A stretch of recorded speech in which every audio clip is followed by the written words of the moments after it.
Soy José Daniel Actordón, soy el host de este podcast denominado Eclipse Político. En el episodio anterior tratamos sobre un tema muy importante que fue la democracia. Ahora veremos cómo la corrupción afecta y está presente en muchas esferas de nuestras vidas. Cuando hablamos de corrupción, inmediatamente se nos tuerce el gesto o nos da cierto tipo de malestar.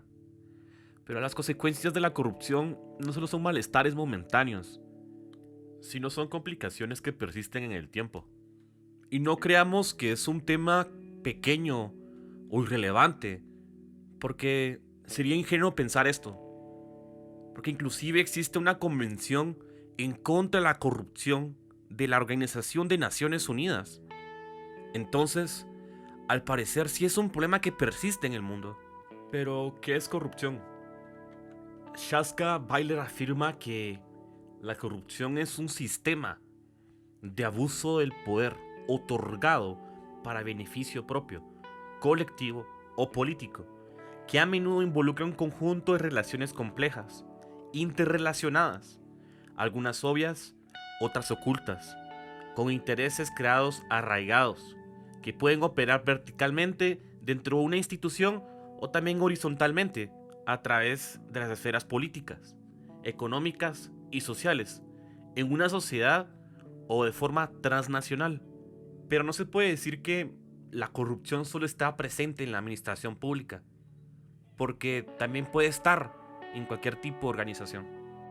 Para contextualizar un poco, los números muestran el sorprendente alcance de este problema. La ONU, citando al Foro Económico Mundial, estima que la corrupción cuesta al menos 2.6 billones de dólares, o el 5% del Producto Interno Bruto Mundial. Según el Banco Mundial, las empresas y las personas pagan más de 1 billón de dólares de sobornos cada año. Los efectos que posee la corrupción es que los recursos destinados a esta, cuyos costos son asumidos por los ciudadanos, existe un mayor costo inmaterial incuantificable, vinculado a la dimensión cualitativa y humana de la vida social. Es decir, que entre más corrupción, menos derecho a la educación, menos seguridad y una menor calidad en el sistema de salud. La corrupción compromete el correcto funcionamiento del Estado, influyendo negativamente en la relación entre gobernantes y gobernados. Promueve una desconfianza respecto a las instituciones públicas, con lo consiguiente que no se crean en estas, causando hasta cierto punto un menosprecio de los ciudadanos por la política y sus representantes.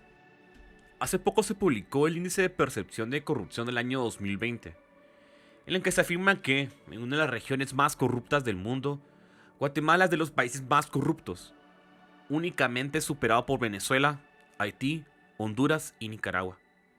En este documento se aduce que, en una región ya caracterizada por instituciones gubernamentales débiles, el COVID-19 solo vino a destacar profundamente desigualdades sociales y económicas que existen.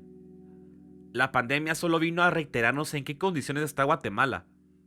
Demostró que la gente no solo se ha muerto por el virus, por la inseguridad, la desnutrición, sino también por la corrupción. Por otro lado, en este tema sale a relucir el principio de legalidad y la libertad de acción.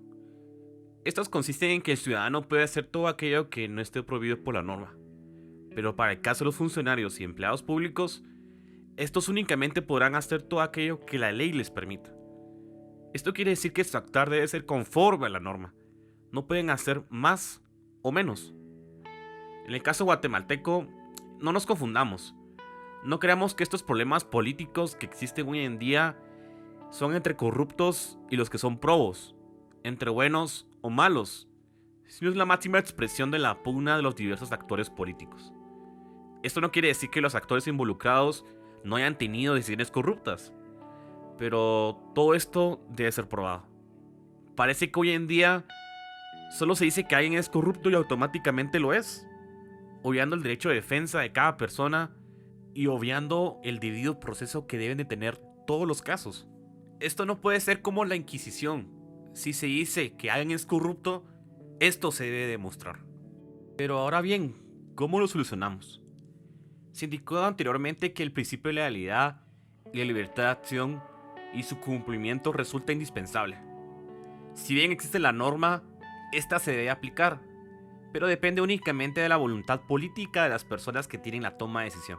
Es decir, el presidente, magistrados, jueces, ministros, viceministros, secretarios y todas aquellas personas que están en puestos claves, porque depende de estas si se hace efectiva la norma o no. Se debe reducir, a toda costa, el margen de toma de decisión que tienen los funcionarios y empleados públicos.